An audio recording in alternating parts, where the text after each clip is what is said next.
और अहम खबर मगरबी बंगाल से, जहां बीजेपी कारकुन की मौत का मामला। इसी सिलसिले में सुप्रीम कोर्ट ने ममता हुकूमत को नोटिस जारी किया है। सुप्रीम कोर्ट ने अर्जी पर रियासती हुकूमत से जवाब तलब किया है। बीजेपी कारकुन दुलाल कुमार के अहल खाना ने अर्जी दाखिल की थी। अर्जी में सीबीआई जांच की मांग की गई है। साथ ही साथ दुलाल कुमार के अहल खाना ने सिक्योरिटी का भी मुतालबा किया है। तो इस वक्त की अहम खबर, मगरबी बंगाल में बीजेपी कारकुन की मौत के मामले सिक्योरिटी, जिसपे सुप्रीम कोर्ट ने ममता हुकूमत को नोटिस जारी किया है। सुप्रीम कोर्ट ने एक अर्जी पर रियासती हुकूमत से इस सिलसिले में जवाब तलब किया है। बीजेपी कारकुन दुलाल कुमार के अहल खाना ने अर्जी दाखिल की थी। अर्जी में सीबीआई जांच की मांग की गई थी। साथ ही साथ सिक्योरिटी का मुतालबा किया गया।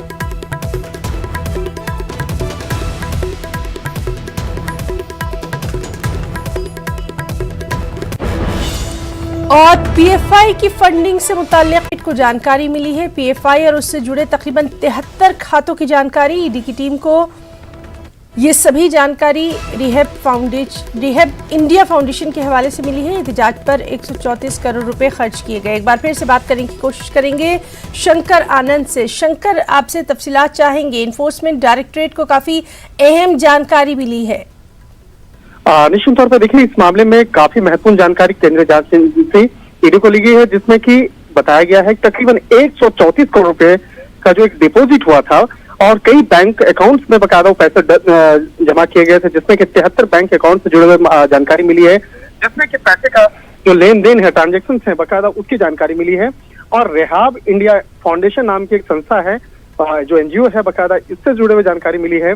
और किस तरह से यहाँ पर पैसों का लेन देन हो रहा था, किस तरह से पैसों का एक ट्रांजेक्शन हुए बकायदा, वो जानकारी मिली है। इसके साथ ही जो वेस्टर्न यूपी इलाका जो है, वहां से इसके जुड़े हुए कनेक्शन जो है वो भी नजर आए हैं। तो राजधानी दिल्ली से लेकर केरला और उत्तर प्रदेश तक के इसके कनेक्शन जो है उसकी महत्वपूर्ण जानकारी मिली है। और इस मामले में कांग्रेस से जुड़े हुए 2 बड़े नेताओं का नाम भी सामने आ रहा है, जिनको इस मामले की जानकारी थी, जिन्होंने इस मामले को जानने के बावजूद जो है इस मामले पर उसको कॉपरेट किया गया और इस मामले को आगे बढ़ाया। तो कहीं न कहीं जिस तरह से मसला निकल के आया कि सीए के मसले पर जो विरोध प्रदर्शन चल रहा था, उस मामले पर काफी जो जिस तरह से एक साजिश के तहत इस मामले को आगे बढ़ाया गया, विरोध प्रदर्शन को आगे बढ़ाया गया। और उस मामले में जो जिस तरह से फंडिंग हुई है वो अब जांच एजेंसियों के रडार पर आ चुका है और जांच एजेंसी अब इस मामले पर तफ्तीश करेगी कि किस तरह से इसका वास्ता है। और खासकर जो पीएफआई से जुड़े हुए जो संस्था है बकायदा, उसकी जानकारी महत्वपूर्ण मिली है। शंकर, लगातार हम देख रहे थे कि पीएफआई पर शिकंजा कसने की बात की जा रही थी, खासतौर से यूपी में जो है वहां की हुकूमत सख्त नजर आ रही थी। अब इन तमाम जानकारियों के बाद मजीद सख्ती बढ़ती जाएगी।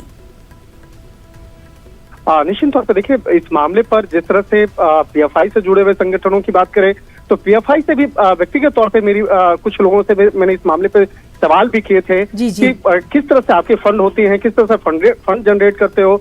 लेकिन पीएफआई के द्वारा ये कहा गया था औपचारिक तौर पे कि वो जकात के तौर पर फंड जनरेट करते हैं। लेकिन जिस तरह से इतने करोड़ रुपया बकायदा जमा करना और उस अकाउंट से बकायदा पैसे का कहीं दूसरी जगह ट्रांसफर होना, तो ये काफी एक बहुत बड़ा सवाल है। और इस मामले पर सिर्फ पीएफआई नहीं, पीएफआई से जुड़े हुए कई दूसरे जो अन्य संगठन हैं जिसका वास्ता पीएफआई से ही है, लेकिन वो उस अलग संस्था बना करके काम चला रहे हैं।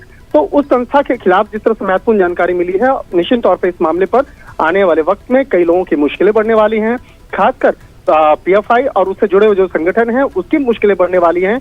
और इस मामले में जो कांग्रेस नेता के अगर जिक्र करें तो जिसका नाम सामने आया है, निश्चित तौर पर इस मामले पे भी औपचारिक तौर पर उसके नाम की घोषणा ईडी कर सकती है और उसे पूछताछ के लिए ईडी दफ्तर में बुलाया जा सकता है। जी शंकर आनंद, बहुत बहुत शुक्रिया आपका तमाम तर तफसीली जानकारी के लिए। तो नाज़रीन, बेहद अहम खबर, पीएफआई और उससे जुड़े तकरीबन 73 खातों की जानकारी इन्फोर्समेंट डायरेक्टरेट को मिली है। लगातार इस अहम खबर पर हमारी भी नज़र बनी रहेगी। एक और अहम खबर, मुतनाज़ बयान के ताल्लुक से शर्जील इमाम की तलाश जारी है। 4 रियासतों की पुलिस शर्जील को तलाश कर रही है। दिल्ली क्राइम ब्रांच की टीम आज बिहार पहुंच रही है। इस दौरान शर्जील इमाम के घर न्यूज़ 18 ने पहुंचकर शर्जील के चचा और वालदा से बातचीत की। पूरे में सियासी भूचाल ला रखा है। हमारे साथ मौजूद हैं शर्जील के परिवार के लोग, चाचा हैं और उनकी अम्मी हैं। हम बात करते हैं, पहले अरशद इमाम साहब हैं हमारे साथ, इनसे बात करते हैं। अरशद जी, जिस तरह से जो बयानात आए सामने, जो बातें आई हैं, आपको क्या लगता है इस बयान को लेकर? देखिए, ऐसा है कि हमारा भतीजा जो शरील इमाम है, मैं उसके चचा हूँ, और मैं आपको ये पूर्ण विश्वास दिलाता हूँ कि वो सबसे पहले जो अपना शाहीन बाग में प्रोटेस्ट स्टार्ट किया था, तो उसने सारे लोगों को ये ज़रूर अपील की थी कि जो एनआरसी और सीए और एनआरपी आया है उसको हम लोगों को प्रोटेस्ट करना चाहिए। और भारत के नागरिक होने के नाते मैं भारत के संविधान का खुशामदीद करता हूँ, वेलकम करता हूँ, और मैं अपने आदरणीय प्रधानमंत्री नरेंद्र मोदी जी का भी वेलकम करता हूँ। लेकिन किसी को ये अधिकार नहीं, मुझे ये अधिकार है, भारतवासी होने के नाते मुझे अपने न्यायालय पर पूरा विश्वास है, और मैं अपने न्यायालय का स्वागत करता हूँ। और हर भारत के वासी को अधिकार है कि अपना पक्ष वो अपना रख सकता है।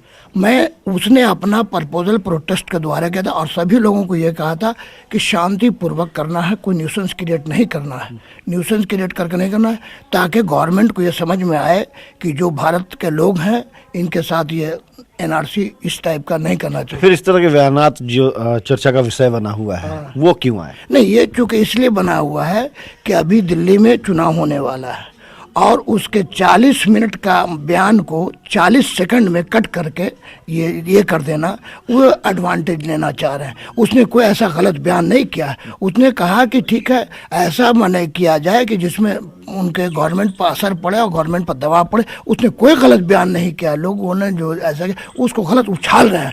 न मेरा भतीजा देशद्रोही और न देशद्रोही रहेगा इंशाल्लाह। फिर भी आप तो ये तो मानते हैं ना कि आखिर वो 4 सेकंड का ही बयान जिस पे बहस छिड़ी है देश में, जिसको लेकर के पुलिस कार्रवाई करने की कवायद में जुटी है, कार्रवाई आपके यहाँ छापेमारी भी पुलिस ने की, आखिर वो बयानात, वो शब्द तो शर्जील के थे? नहीं, ये बिल्कुल निहायत गलत है। ये हम इसको मैं पुष्टि कर सकता हूँ कि वो उसने कोई एंटी सोशल माने स्टेटमेंट दिया ही नहीं है। अब उसको, आपको पावर है, आपको अधिकार है, किसी तरह उछाल दीजिए, उसको तो हम नहीं कर सकते हैं। लेकिन जो स्टेटमेंट दिया है वो देश के पक्ष में दिया है और लोगों को ये करने के दिया। न्यूज़ 18 के माध्यम से शर्जील से क्या अपील होगी? अपने आप को पुलिस के हवाले करे, अपने जो भी पक्ष है वो पुलिस के सामने रखे। वो बिल्कुल, हम चचा होने के नाते और भारतवासी होने के नाते मैं उसे करूंगा, क्योंकि मैं संविधान से खिलाफ नहीं जा सकता हूं। मैं अपना पक्ष रखूंगा, मैं अपनी लड़ाई लड़ूंगा, और अपने भतीजा को भी अपील कर, और मेरी पूरी कोशिश हो रही है, मैं मेरे गार्जियन हूँ, मैं उसको ट्रेस आउट करने की कोशिश कर रहा हूँ। अगर जिस दिन ट्रेस आउट होगा मैं खुद ब खुद उसको पेश कर दूंगा। चलिए, खुद ब खुद पेश कर देंगे। शर्जील की अम्मी भी है हमारे साथ, इनसे भी बात करते हैं। अफसा जो हैं हमारे साथ मौजूद हैं। ये बताइए कि आपने एक पत्र भी कल लिखा है, उस पत्र के जरिए आपने कई बातें रखी है, अपनी वेदना भी उसमें आपने बताया है। कल जिस तरह से पुलिस आई, आखिर पुलिस की कार्रवाई पे आपको इतनी नाराजगी क्यों? बहुत गलत बयान उसको बढ़ा चढ़ा के बोला जा रहा है। वो एनआरसी और सीए के खिलाफ था कि शायद हम लोग बच जाए और ये ख़त्म हो जाए। हम मना कर रहे थे तो बोला कि नहीं अम्मी, इसके खिलाफ लड़ाई लड़नी है, सीए और एनआरसी के। लेकिन बहुत बढ़ा चढ़ा के बोला जा रहा है, बस। और हम क्या कहें? बेटा मेरा निर्दोष है, बस अल्लाह से उम्मीद है कि बेटा मेरा सही सलामत लौटेगा, बस। और कुछ नहीं किया है ऐसा काम, उसको पीछे लग गए लोग। कभी ऐसा नहीं कर सकता है और नहीं करेगा इंशाअल्लाह ताला। संविधान के खिलाफ नहीं है। हम लोग यहीं पैदा हुए हैं, यहीं मरेंगे, यहीं रहेंगे, और कहाँ जाएंगे।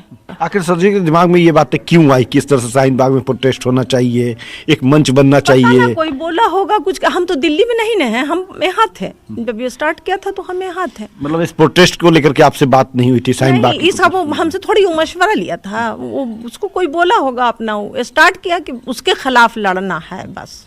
नहीं, पुलिस तो अब कार्रवाई शुरू कर दी है। कल आपके घर पुलिस आई भी थी। हाँ, पुलिस आई थी। बोले तो हम बोले कि इसी बैठे बैठे एनआरसी और एनआरपी जो एनपीआर जो निकाल दिया, इसी वजह से तो सारा आदमी परेशान हो गया। पहले कहाँ कुछ था, वो पढ़ रहा था, लिख रहा था, अपना पढ़ रहा था, बस। लेकिन ये स्टार्ट करके तो सबको बेचैन कर दिया मोदी ने और अमित शाह ने। चलिए, ये शर्जील के परिवार के लोग हैं। सीधे तौर पे इनका कहना है कि ना हमने ऐसी तालीम दी, ना हमने ऐसा उन्हें संस्कार दिया है जिससे ये मालूम चले कि शर्जील जो है वो अपने ही देश के खिलाफ खड़ा हो चुका है। और सीधे तौर पे इनका कहना है कि इन्होंने सदैव चाहा कि शर्जील नेक इंसान बने और नेकी के रास्ते पे ही चले। लेकिन सियासत है और सियासी कहीं ना कहीं सियासी चक्रव्यूह में शर्जील जो है वो फंसा ही है, इनका मानना है। खैर, पुलिस जांच कर रही है, केंद्रीय एजेंसी जांच कर रही है। जांच में जो तथ्य आएगी उसके आधार पर ही आगे कार्रवाई की जाएगी। फिलहाल जो है इस परिवार को भी इंतजार है कि शर्जील अपनी बातों को रखने के लिए पुलिस के सामने जरूर आए। कैमरा पर्सन अजय के साथ अमित कुमार, न्यूज़ 18 जहानाबाद काको। और अलीगढ़ से बड़ी खबर, वाइस चांसलर के खिलाफ नारेबाजी के मामले से जुड़ी हुई। इसमें अहमद मुश्तबा फराज को जमानत मिल गई है। 2 प्रोफेसर्स ने अहमद मुश्तबा की जमानत ली है। 1-1 लाख रुपए के मुचलके पर यह जमानत मिली है। और इस सिलसिले में आपको बताएं कि 3 तलबा को बीती रात ही छोड़ दिया गया था। तो एएमयू से बड़ी खबर, जहां वाइस चांसलर के खिलाफ नारेबाजी का मामला सामने आया था, इस सिलसिले में अब अहमद मुश्तबा फराज को जमानत मिल गई है। 2 प्रोफेसर्स ने ये जमानत दी है। 1-1 लाख रुपए के मुचलके पर ये जमानत मिली है और 3 तलबा को इस मामले में बीती रात ही छोड़ दिया गया था। खबरों में इतना ही। आदाब।